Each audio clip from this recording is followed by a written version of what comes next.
আপনারা দেখছেন সরাসরি আজকের খবর। ব্রেকিং নিউজ আপডেট, গুরুত্বপূর্ণ ঘোষণা এখনই।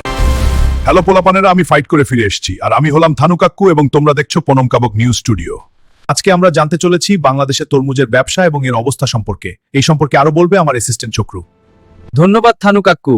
আমি এসেছি করিমগঞ্জে করিম তরমুজওয়ালার সাথে দেখা করতে। করিম মিয়া, আপনার এত ভালো তরমুজ ফলনের পেছনে রহস্যটা কি? দেখুন, এটা কঠিন পরিশ্রম আর অভিজ্ঞতার ফল। তবে আপনি কিছু তরমুজের গুণাগুণ সম্পর্কে বলতে পারবেন? হ্যাঁ, এই তরমুজগুলো খুব মিষ্টি এবং রসালো। দেখুন এর রং আর আকার একদম তাজা। তরমুজের বেশিরভাগ অংশ সাধারণত পানি দিয়ে তৈরি এবং তার মধ্যে বিভিন্ন ধরনের ভিটামিন থাকে যা স্বাস্থ্যের জন্য ভালো। ধন্যবাদ আপনার মতামতের জন্য থানু কাকু। আমরা আবার তোমার কাছে ফিরে যাচ্ছি। আপনারা দেখছেন পনম কাবক নিউজ স্টুডিও। ধন্যবাদ শকরু। আজকে এই পর্যন্ত থাক, আমার খুব জোরে বাথরুম আসছে। আমি গেলাম, বাই বাই। ওরে বাবা, ওরে মা, তাড়াতাড়ি পড়ে গেল।